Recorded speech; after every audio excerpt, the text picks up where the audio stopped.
Witam gorąco wszystkich, ja jestem Darius i zapraszam Was do materiału, w którym chciałbym Wam przedstawić omówienie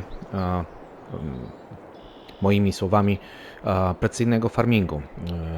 Robię to, ponieważ część Was pytała o to, szczególnie teraz, kiedy niedawno był darmowy farming.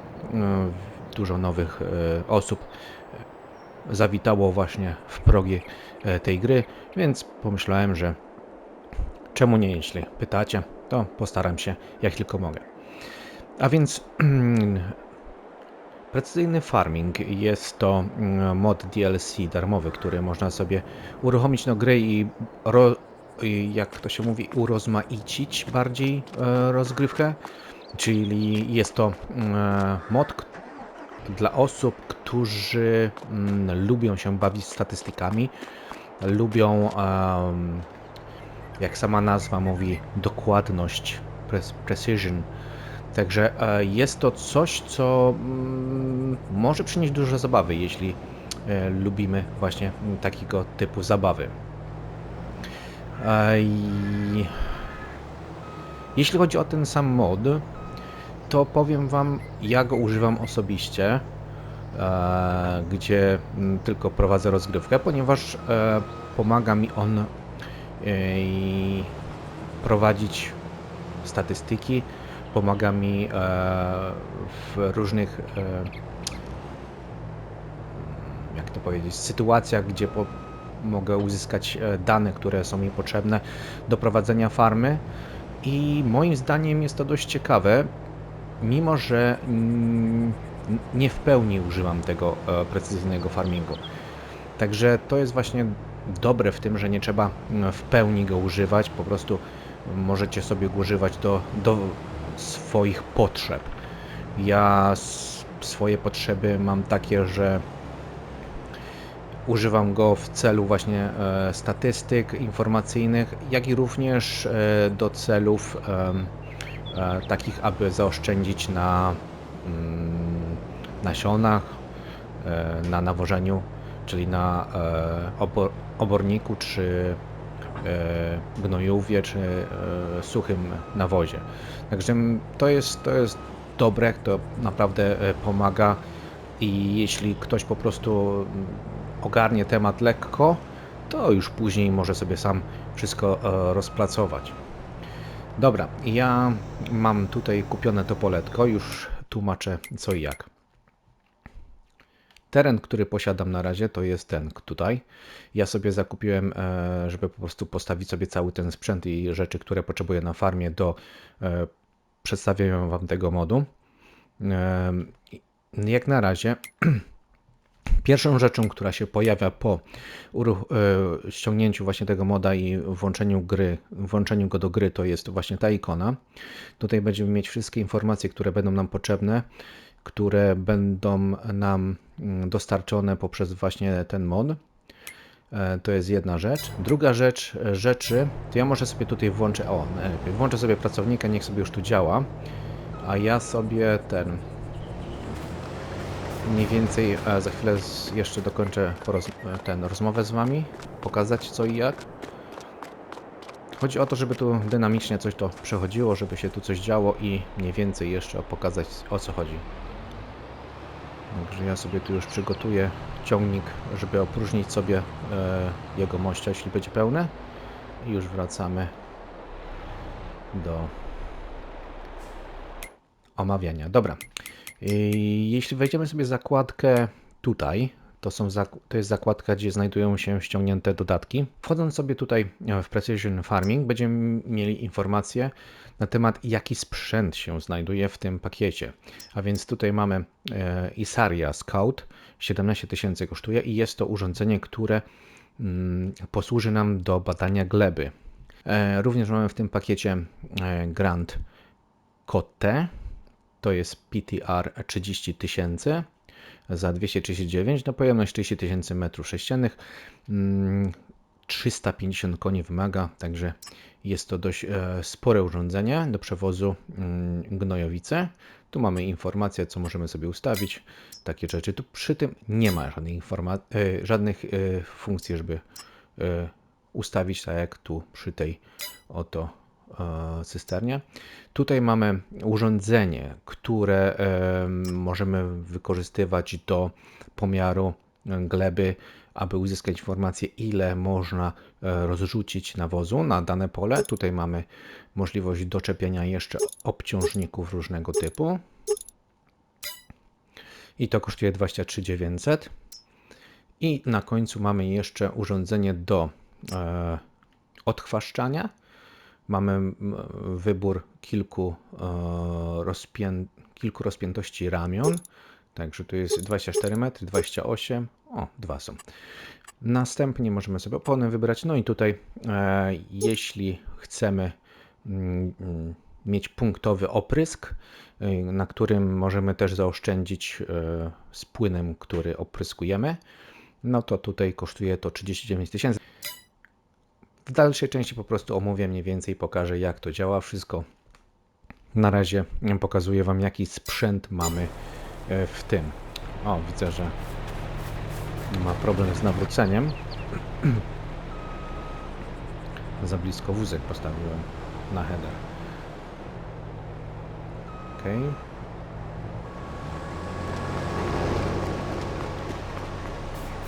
Dobra.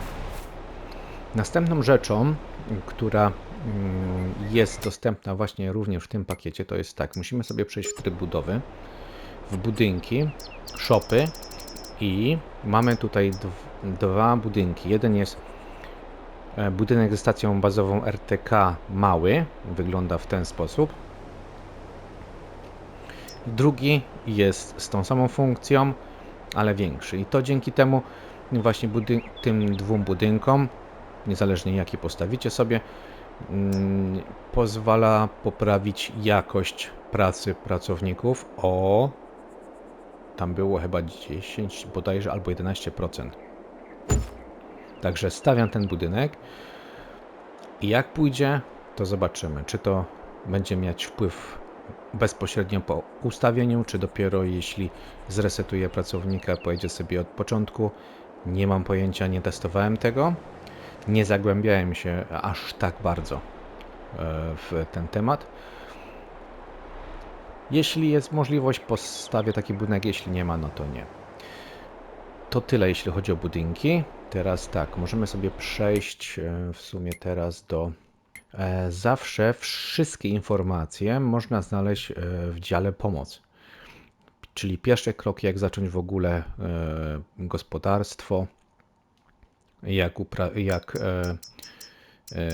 zająć się zwierzętami. Tutaj mamy jaki jest opis tych wszystkich ikon, które są w grze, podstawy rolnictwa, przegląd upraw, zwiększenie plonów, zwierzęta, leśnictwo, różne podstawy biznesu. No i tutaj mamy na samym końcu, też w zależności jakie jeszcze mamy mody z DLC.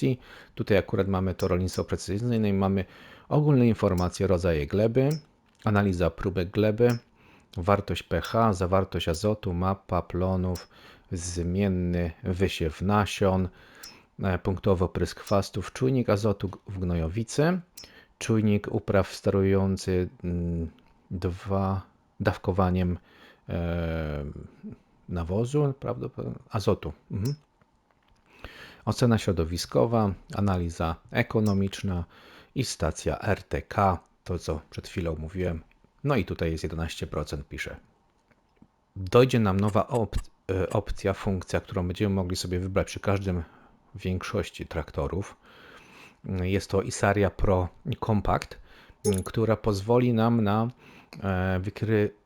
Compact wykrywa realne zapotrzebowanie roślin na azot. Przejeżdżając po polu z włączonym czujnikiem otrzymasz bardziej precyzyjne informacje na temat zapotrzebowania na azot. Tutaj będzie to działać automatycznie, nie trzeba będzie ręcznie włączać, także z tym nie ma problemu. Dzięki temu nawożenie jest dostosowane do potrzeb i w efekcie uzyskasz wyższe plony. W przeciwieństwie do Isaria ProActive, czujnik Pro Compact działa tylko przy świetle dziennym. Tutaj mamy Pro Compact. W przypadku ProActive będziemy mieli możliwość pracy w nocy. Tu ja sobie wejdę teraz czyli ten Proactive, to mamy doczepiane dodatkowe urządzenie i tym możemy pracować w nocy. Więc to nam pomoże, jeśli przyciśnie nas i trzeba będzie pracować po ciemku, no to możemy używać to urządzenie. Jeśli jest dzień, możemy używać zwykły, taki jak mamy tutaj w tych oto traktorach do wyboru, czyli Isaria Pro Compact. Kolejnym elementem, który jest dodany również, to do wozów asenizacyjnych. Oprócz tego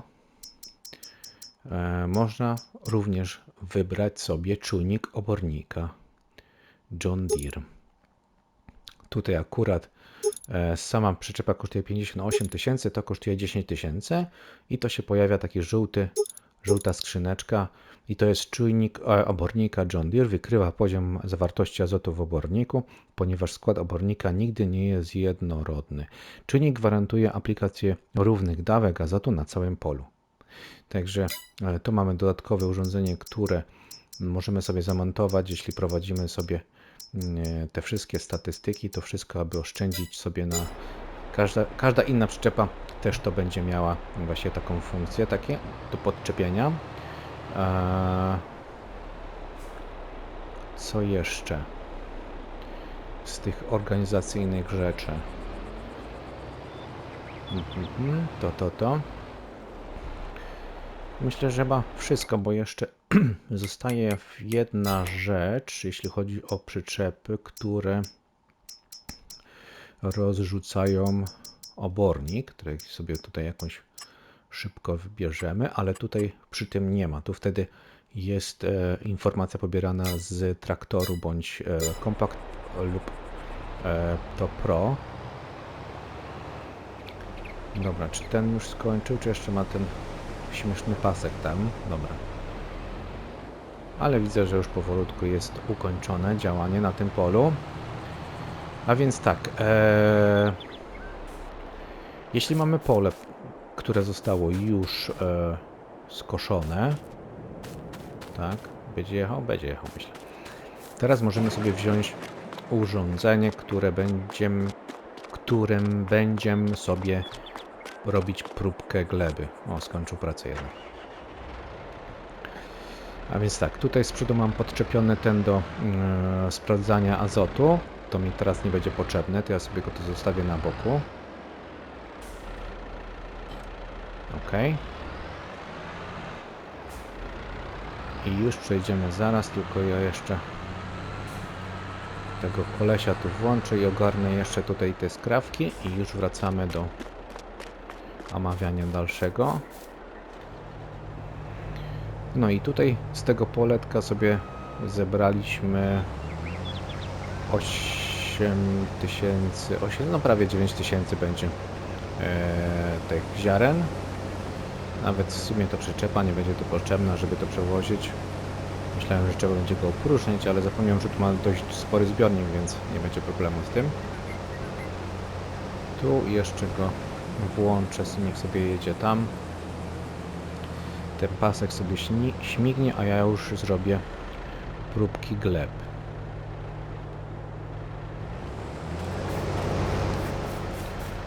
Dobra. Jeszcze zanim przejdziemy do tych gleb, ja sobie jeszcze włączę tą zakładkę tutaj. Także tutaj informacje o glebie mamy.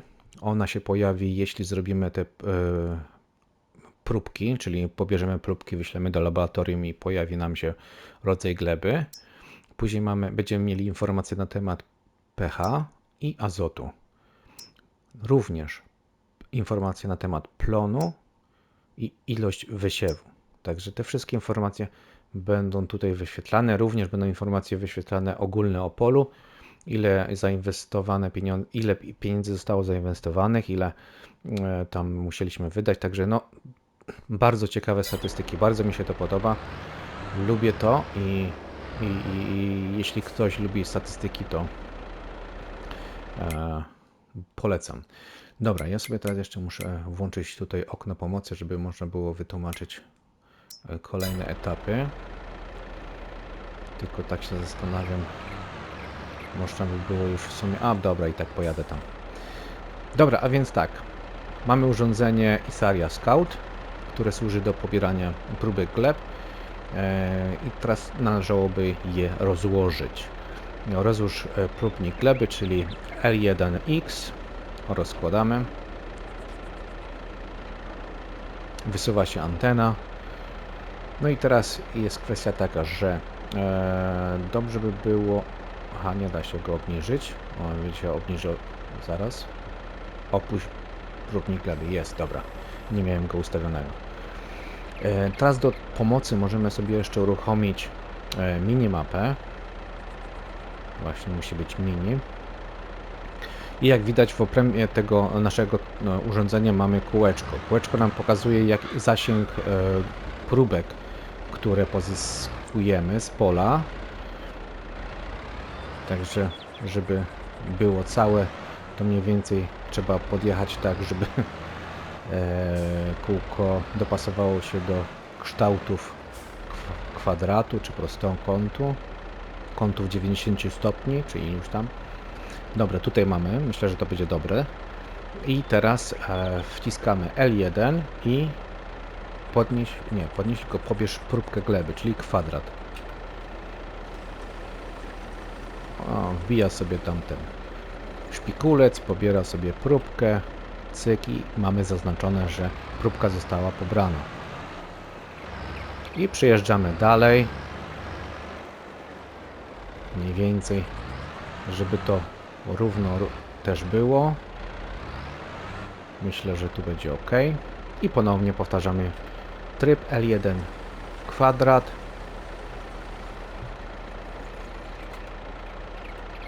Próbka została pobrana.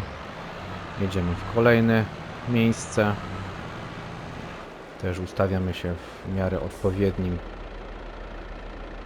miejscu. Pobieramy próbkę. Czyli mamy już zrobione 3. Za każdą próbkę płacimy ileś tam pieniążków. To za chwilę będzie pokazane, ile nas kasują za to. Ja sobie tylko wyślę ten harvester, żeby zjechał mi tam w stronę silosu. Poproszę pracownika, niech sobie tam przejedzie.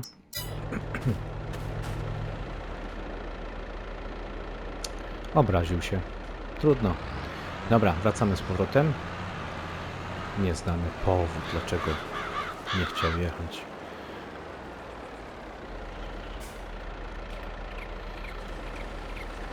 Czwarta.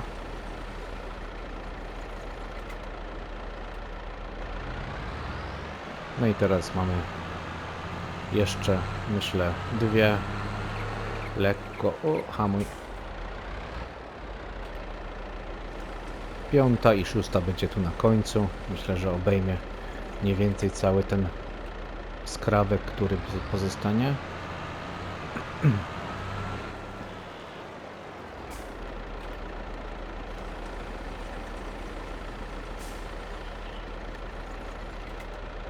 Dobra. Teraz mamy tak.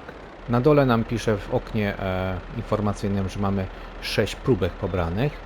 Teraz mogę po wciśnięciu L1 i trójkątu wyślij próbki gleby do analizy. Czyli wciskam to i piszę. Teraz próbki gleby trafiają do laboratorium, w którym zostaną poddane analizie. Wyniki pojawią się już wkrótce na mapie z rodzajami gleby. Czyli mamy taką symulację, że to poszło do laboratorium i zostanie to pokazane nam tutaj w późniejszym terminie. Zaraz świeżo po zrobieniu pole wygląda tak, także nie ma żadnych jeszcze informacji, próbki są w laboratorium. Tak wygląda proces, jeśli chcemy sobie robić to sami. Jeśli nie mamy czasu, jeśli mamy dużo pracy, o, już się próbki pojawiły, kasa została pobrana, 600 czyli wychodzi 100 za jedną próbkę. No to jest fajna kasa. W farmingu 19 no to troszeczkę więcej kosztowało, z tego co kojarzę. Dobra, no i pojawiły się nam informacje na tym polu, co my tu mamy. Zanim przejdę do omawiania jeszcze tego, powiem, że można sobie jeszcze to załatwić w inny sposób. Czyli jeśli kupimy sobie, dajmy na to poletko, tutaj 20 sobie kupię teraz, kup. No i to poletko też nie posiada informacji. Wszystkie poletka, które będziemy posiadać, mają takie właśnie tutaj informacje. To są oceny środowiskowe i za chwilę je też pomówię, ale najpierw jeszcze powiem, jak można zrobić badanie gleby, żeby to było bez użycia tego skauta. Czyli tak, wchodząc sobie w dział, zaraz, o, tak mamy, rolnictwo precyzyjne, wybieramy sobie tab prawy, wciskając, tak jakbyśmy kupowali, zaznaczali ziemię, którą chcemy sobie zakupić i mamy tutaj i podświetla się po prostu ten skrawek ziemi, który nas interesuje, czyli mnie interesuje aktualnie teraz pole numer 40, wciskam sobie tabem numer prawym, tabem sobie wciskam, czyli tym joystickiem i mamy informację. Na samym dole, gdzie mamy informację o klawiszach, czyli kółko jest wstecz, trójkąt zapłać za badanie gleby. Później mamy kursor i tam takie inne, czyli mnie interesuje trójkąt. Jeśli nacisnę trójkąt, pominę cały proces jeżdżenia tym skautem i mogę zapłacić za badanie gleby na tym polu i to mnie będzie kosztować 1750. Czyli to jest 0,91 hektara, płacę więcej i mam te same informacje. Jeśli nie mamy czasu, mamy kasę, to możemy sobie robić to w ten sposób również. No i teraz tak, jeśli mamy te informacje tutaj wyświetlone, analiza ekonomiczna, mamy możliwość przełączenia na dwie informacje. Jedna informacja jest wartość od ostatniego resetu, czyli możemy sobie resetować informacje. To działa na takiej samej zasadzie jak licznik w samochodzie, który możemy sobie resetować i sobie liczyć, ile tam kilometrów sobie przejedziemy. To na takiej samej zasadzie możemy tutaj resetować właśnie te informacje. To jest jedno okno, a drugie okno, czyli po wciśnięciu kwadratu, mamy informacje łączne wartości, czyli od początku posiadania pola, ile po prostu prac wykonaliśmy. No i teraz mamy tak, mamy informację na temat próbki gleby, czyli to zrobiliśmy próbki gleby, czyli jak nacisnę to pole, tutaj próbek gleby wyszło 10. Czyli de facto tutaj zaoszczędziliśmy 750. No, nawet. No i dalej, następne mamy, ile wapna tutaj poszło, tutaj jeszcze nic też nie poszło, czyli ile nawozu mineralnego, płynny nawóz ile poszło, jaka była wartość, czy to kupiliśmy w sklepie, czy mieliśmy własny, później płynny nawóz, obornik, gnojówka, nasiona, herbicyd, paliwo, czyli wszystkie sprzęty, które zostały tam używane na polu. Jeśli pozostawimy traktor bądź jakiekolwiek maszynę czy harwester będzie sobie pracował, a my na przykład w tym czasie będziemy coś innego robić, on będzie stał i miał silnik włączony, to też to będzie wliczane. I to będzie miało wpływ również na ocenę środowiskową. Także co za tym idzie, będzie miało wpływ na cenę uprawy. Tak to wygląda. No i co? Utrzymanie pojazdu. Też tu ma to wpływ na to i pomocnik, czyli ile tam płacimy osobom wynajętym za uprawę na tym polu. Łączny koszt później mamy i łączny zarobek. I koniec. Na samym dole jest podsumowanie łączne 8247. Czyli te informacje są naprawdę ciekawe. Możemy sobie bardziej rozpisywać, ile tam wydaliśmy na tym polu, czy to pole jest rentowne, czy nierentowne. Także to jest, myślę, że naprawdę dość ciekawy punkt tego modu. Drugim takim ciekawym elementem, to zaraz sobie tu przejdziemy, przy zakupie pola. Jak widać, jestem w takiej tej opcji, w której zakupujemy sobie pole i jeśli chcemy sobie zakupić pole, to możemy również pozyskać informacje przed jego zakupem. Czyli jeśli na przykład interesuje mnie pole numer 23, mamy informację o polu, Sobie przyjadę może tak, żeby było lepiej widać. Jaki jest rozmiar tego pola, czyli w tym przypadku jest 2,21. Jaki jest skład tego pola, czyli jest piasek ilasty, piaszczysty ił pylasty.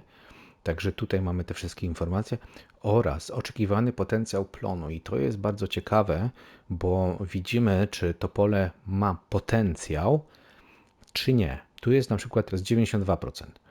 Tutaj jest 107%. Czyli tu już mamy lepsze to pole, gdzie możemy uzyskać lepsze plony. Czyli będzie bardziej owocna ziemia.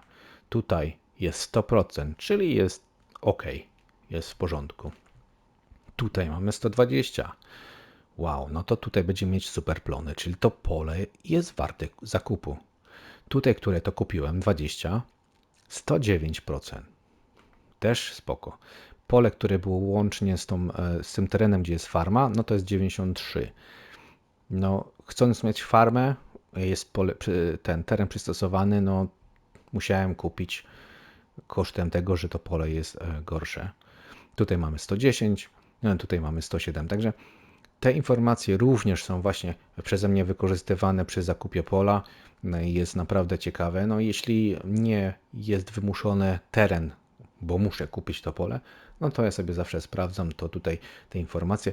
No i dlatego też mówiłem, że nie trzeba to w pełni korzystać z tego modu. Można sobie to wykorzystywać tylko i wyłącznie do informacyjnych celów. Także badanie gleby można sobie przyspieszyć, wciskając i kupując przyciskiem jednym. Będzie to drożej, ale no też zaoszczędzimy czas, jeśli nie mamy go. Dobra, X, dobra, składaj się. To byśmy mieli jedno z głowy. Mamy tam już informacje o 2 polach, także tutaj jedno pole będzie jeszcze dojrzewać, a ja już mogę się zacząć zajmować tym oto polem, który jest tutaj. A więc tak, jeśli sobie przejdziemy właśnie w zakładkę rolnictwo precyzyjne, mamy tak rodzaj gleby i tu jest pokazane mniej więcej jak jest rozłożony ten rodzaj gleby, czyli ił pylasty mamy, najwięcej tego iłu pylastego mamy, więc dlatego między innymi jest mniejszy ten procent ze zbiorów. A więc tak, ocena środowiskowa, ona będzie miała wpływ na cenę produktu, którego będziemy sprzedawać. Także bardzo fajnie mieć tą ocenę środowiskową jak najwyższą. A żeby ją uzyskać, właśnie musimy zrobić, jak to się mówi, etapy przygotowania pola pod kolejny zasiew. A więc tak, co tu jeszcze mamy? Mamy pH, tu mamy informacje. Jeśli nie zapomnieliśmy, co to znaczy, na górze mamy przycisk pomoc.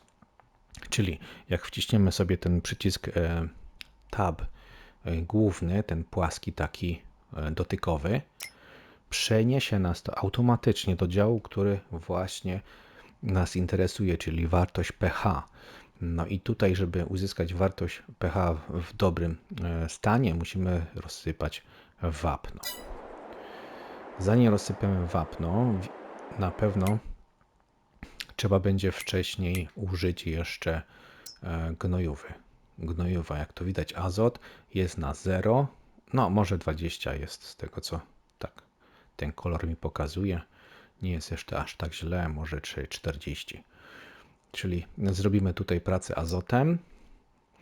Tutaj mamy plon. Plon został zebrany, czyli tutaj nie ma żadnej informacji. A tu też nie ma informacji o plonie. Czyli tu jest 50, 60, może 65. Coś takiego. Tutaj niektóre miejsca mają po 80. Dobra, czyli tak. Przesiadamy się do klasa i jedziemy zatankować gnojowicę. Czyli tak, po zebraniu plonu warto właśnie nawieść od razu gnojowicą, żeby później przy zasianiu, bo to wszystko zależy jaką roślinę siejemy, to będzie potrzebna różna ilość tego azotu. Więc dlatego dobrze jest sobie zrobić tutaj teraz nawiezienie gnojowicą. Trochę to jeszcze potrwa, zanim się załaduje. W międzyczasie sobie usunę sam ten traktor z przyczepą. Także jeśli będziemy właśnie robić coś takiego, to najpierw sobie po skoszeniu nawieźć od razu pole. Później musimy jeszcze właśnie sprawdzić, czy to pole będzie wymagało, ale to w innej dziale, normalnym, zaorania. Nie wymaga. Czyli 38, 40 nie wymaga, 41, 42, 39 będzie wymagało zaorania. Czyli tu wystarczy tylko, jak zrobię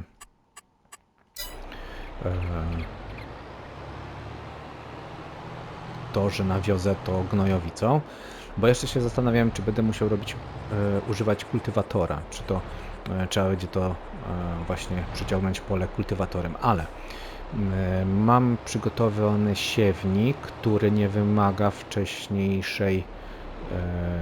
wcześniejszego przygotowania pola. Jest to ten siewnik i już sobie go też napełnimy od razu nasionami w międzyczasie. A i tamten jeszcze muszę wapnem napełnić. To jeszcze przed. Dobra, to tam jeszcze poczeka. Czyli to jest punktowy, nie wymagający tego kultywatorowania. Dzięki czemu właśnie, jeśli mamy to urządzenie, ta ocena środowiskowa będzie też lepsza. Bo z tego co wiem, nie jestem prawdziwym rolnikiem, ale z tego co wiem, no z grania i tego, że nawet orka, nawet orka ma bardzo zły, no, nie ma zbyt dobrego wpływu na rośliny, więc zalecane jest jak najmniej orania pola. Później przygotowanie pola pod nowy zasiew. Jeśli nie mamy takiego odpowiedniego siewnika, musimy zrobić kultywatorowanie pola, więc jeśli mamy ten siewnik, no to brak tego kultywatorowania daje no, lepsze wyniki w tych zbiorach, więc no, tak to wygląda.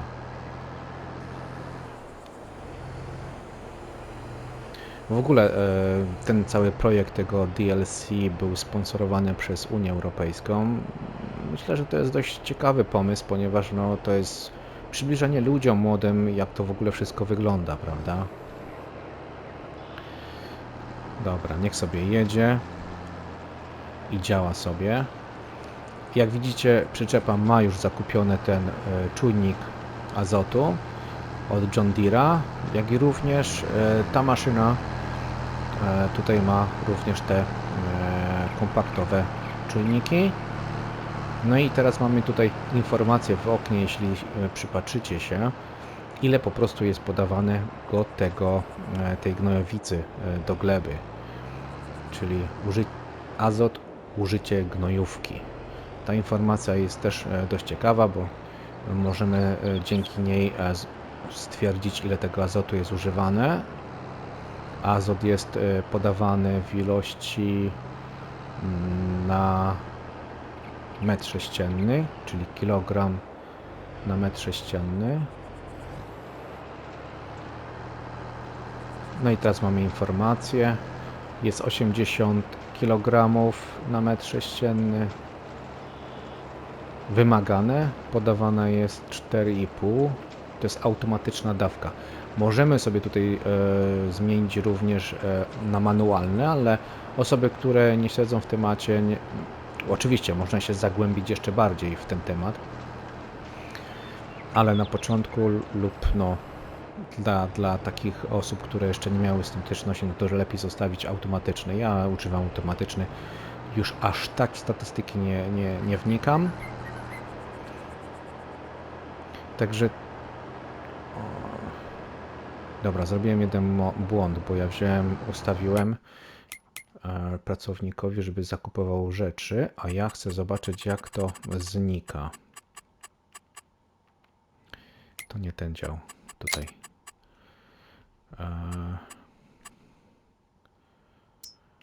Żeby tego nie uzupełniał na razie, bo chcę zobaczyć, jak szybko ucieka ze zbiornika gnojowa. O, właśnie, mamy teraz informacje. Tam wychodzi, że jest wymagane 70 000, 70, 65 jest wymagane, no i 3,5. A, tu jest dawka 21, 20, 18. Także to jest taka ta dawka na połowie tej skali, którą tutaj mamy. Tu jest pH, tu jest azot. O. No i ona jest wyskalowana gdzieś na 100 kg na hektar. Tak mniej więcej. To jest ta pierwsza dawka, a później będzie podany pH, czyli wapno, żeby poprawić. No i następnie siew. Tu jest jeszcze taka fajna kwestia, że wszystkie te rzeczy, które robimy na polu, czyli wapno, ten nawóz suchy czy mokry, czy obornik, jest to tyle dobrze, że może być to cały czas włączone i jeśli najedziemy na teren, na który zostało nałożone właśnie ten produkt, to po prostu nie ubywa tego z przyczepy. Bez farmingu precyzyjnego, z tego co pamiętam, już dawno go nie używałem, cały czas to unika, mimo że zostało już to podane. Także to jest kolejny plus, dzięki któremu możemy sobie zaoszczędzić produkt, który nakładamy na pole. Dobra, teraz jedziemy z tym pH. I ponownie tutaj możecie sobie popatrzeć na to, jaka dawka powinna być, ile jest nakładane. Wszystkie te informacje są podawane. Można sobie spokojnie odczytać, przeanalizować. Wszystko zależy, tak jak mówiłem wcześniej, jaki typ gleby jest, prawda? Też również, jeśli chodzi o nasiona, będzie to miało wpływ również i na to, ile nasion będzie używane. Dobra, sobie włączymy pracownika, niech sobie działa. No i tutaj te statystyki rozsiewu się tutaj zmieniają z momentem przejazdu z innej gleby na inny. No tutaj jest podpisane jakiś ił pylasty jest, no on jest tutaj na większości tego pola, więc tutaj dużo nie będzie zmian, ale jeśli pole jest łaciate, to wtedy dużo tych zmian jest na tych statystykach tutaj, co mamy. Dobra, pracownik sobie będzie działo. A my sobie siądziemy i zasiejemy sobie to, co jest. Nie będę zmieniał. Gdyby była roślina oleista, to teraz sobie zrobimy ziarna na mąkę. No i tak, i teraz przy rozłożeniu tego siewnika pojawiła nam się informacja, zmienna ilość wysiewu jest automatyczna. Tak jak mówiłem, wszystkie te rzeczy, które są tu nakładane na to pole, możemy sobie robić je ręcznie, aczkolwiek automatyczność jest wygodna, więc myślę, że w moim przypadku to będzie najlepsze. Tu pracownik sobie już jedzie, siejąc sobie, czyli nie kultywatorowałem tego poletka, jest odpowiedni siewnik do tego i tu widzicie, ile nasion jest dawane. Są 3 kropki, jest kropka zielona, jest kropka później pomarańczowa i czerwona. No czerwona to jest, będzie najwięcej brało tych nasion do siewu.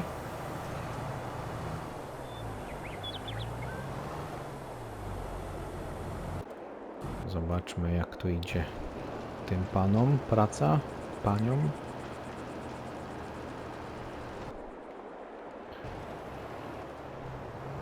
Dlatego muszę tutaj na razie zatrzymać, żeby nie zderzył się z klasem.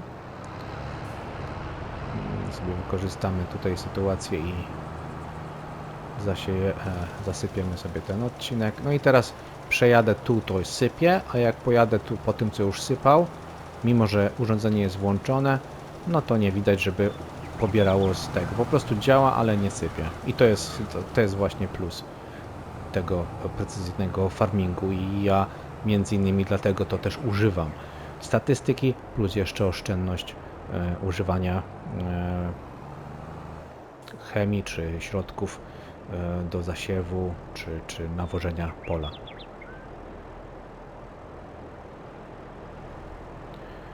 Temu jeszcze zostało chyba jeszcze jeden przejazd i za chwilę będziemy mieć. Sobie wejdziemy jeszcze w to pole, jak to wygląda, no to ten kawałek został mu do zrobienia. A jeśli chodzi o pH, to już też jest prawie skończone. Fajnie to wygląda. Czyli jeśli dokonamy wszystkie rzeczy, które są wymagane przy obróbce pola, wszystkie etapy, to patrząc na tą ocenę środowiskową, powinna wskoczyć do góry. No i tutaj mamy już pewne informacje, tylko zaraz. Tu mamy teraz te informacje, które nas interesują, czyli jakaś ilość azotu, czyli to jest ta pierwsza dawka, która została dana.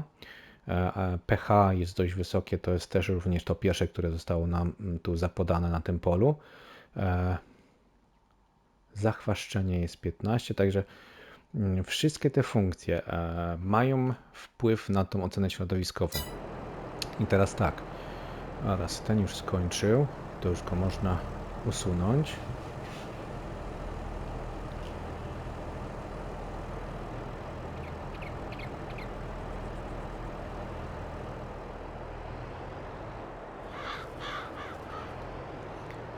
I włączę jeszcze tego z nawożeniem. A ja Wam powiem jeszcze pewne informacje zaraz na temat jak wygląda sytuacja z tą oceną środowiskową, bo każda czynność ma swoją punktację. A więc tak, czyli jeśli zrobimy osobiście próbki gleby sami, mamy maksymalnie 15 punktów możemy uzyskać z tej oceny środowiskowej, którą tutaj mamy, te 52 teraz aktualnie. Znaczy ogólnie z wszystkich pól to jest tutaj a każde pole, informacja jest w tym miejscu. A to, co mamy po lewej stronie, tą tabelkę, którą chowam i otwieram teraz, no to jest ocena wszystkich tych pól. I teraz tak, jak mówiłem, przy pobraniu próbek gleby to dostaniemy maksymalnie 15 punktów. Jeśli zrobimy to nawożenie, które właśnie zakończyłem, tym klasem, to maksymalnie dostaniemy 30 punktów. Jeśli teraz zrobimy narzucenie wapna, czyli to, co teraz aktualnie jest robione, to maksymalna ilość punktów jest 15. Następnie, jeśli używamy właśnie tego siewnika, właśnie tego, to punktów maksymalnie dostaniemy 10.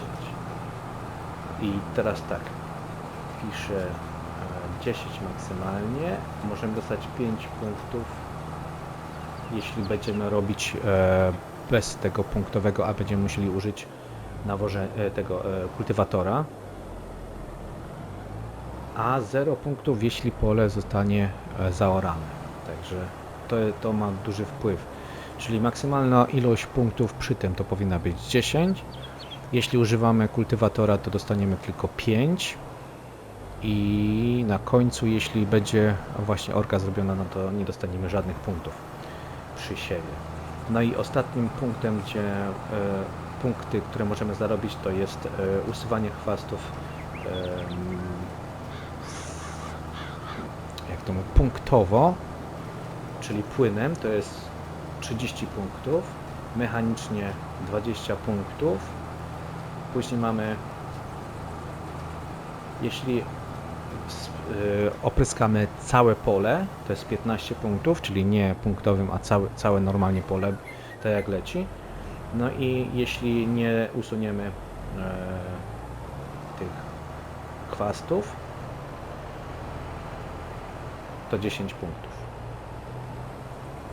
A więc największa ilość punktów to, jak wspomniałem, oprysk punktowy, który omówię później. Jak się pojawią chwasty. Bo chwasty wcale nie muszą się pojawić, wszystko to też ma wpływ na to, co innego, dlaczego, kiedy się pojawiają chwasty, kiedy nie. Także za chwilę do tego przejdziemy.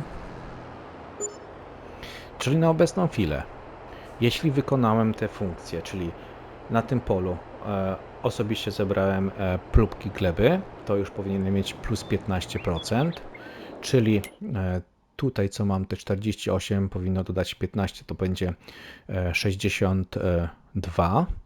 Następnie zrobiłem nawożenie, to jest 30% maksymalnego, które mogę dostać.